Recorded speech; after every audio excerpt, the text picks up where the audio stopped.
El Señor esté con ustedes. Lectura del Santo Evangelio según San Mateo.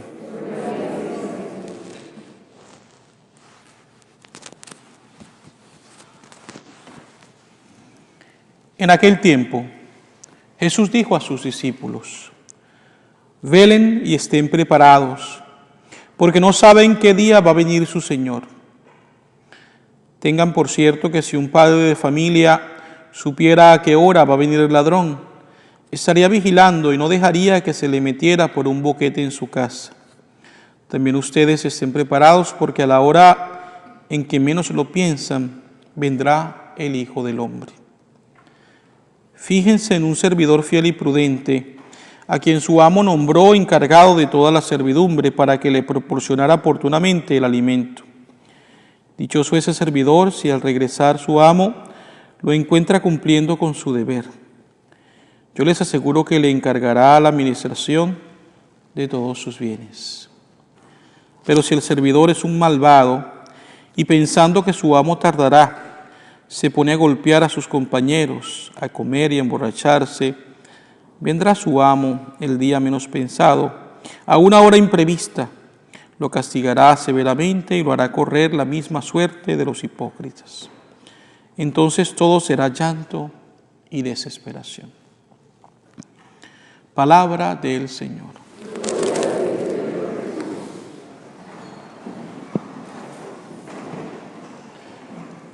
Los textos bíblicos que se leen con frecuencia durante las misas se van repitiendo a lo largo del tiempo. Y esto es por un motivo pedagógico, porque si bien es cierto, son textos que escuchamos una y otra vez, dependiendo de nuestro estado actual, de las circunstancias que nos estén afectando, este texto puede adquirir un nuevo matiz y un nuevo significado para nosotros. Así también lo son los testimonios, las experiencias, las anécdotas que uno puede contar durante las homilías. Puede ser que en algún momento, cuando uno lo diga, hay una persona que no se siente identificada con él, pero más adelante ese sacerdote puede repetirle en otra misa, entonces la persona podrá decir: oye, este mensaje me llegó. Así que todo esto lo comento porque cada vez que yo leo este pasaje del Evangelio de hoy, viene a mi memoria una experiencia que viví junto a una persona que conocí por allá en el año 2009. Para ese entonces yo estaba sirviendo en la parroquia St. Michael's, en un pequeño pueblo llamado South Sioux City, en el estado de Nebraska. Junto a ese pequeño pueblo está otra ciudad del estado de Iowa, llamada Sioux City, una ciudad de aproximadamente unos 100,000 habitantes.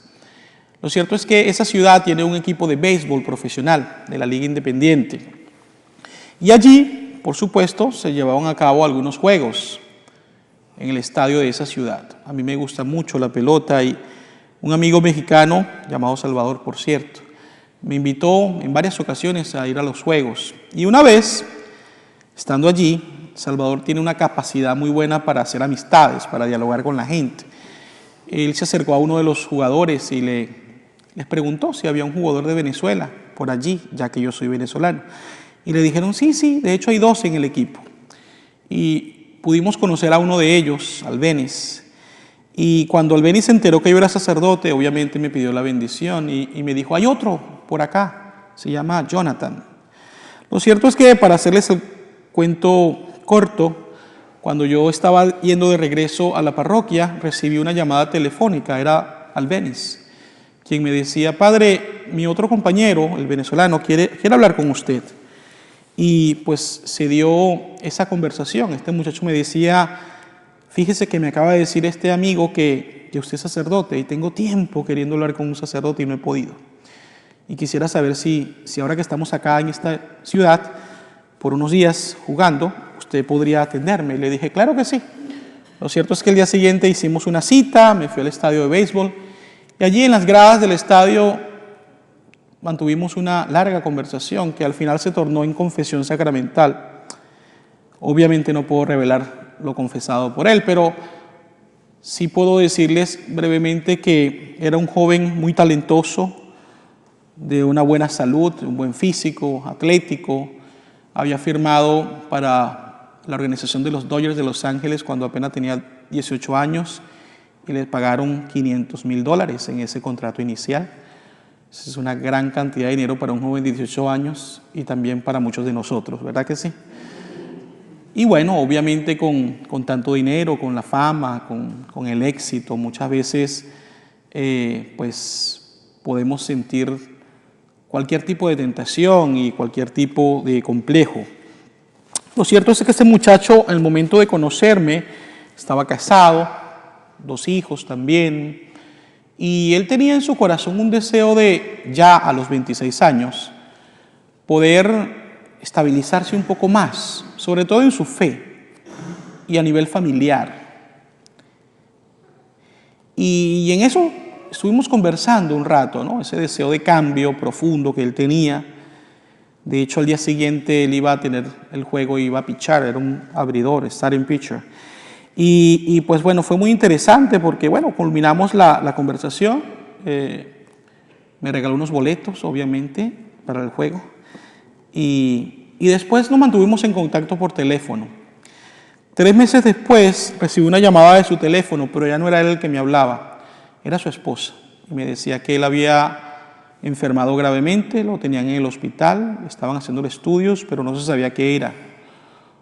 A mí me tomó eso por sorpresa, sobre todo porque les decía, era un hombre atlético. 6 meses después, la llamada fue para decirme que Jonathan había fallecido. Contrajo lupus severo y fue impresionante cómo en pocos meses disminuyó hasta morir.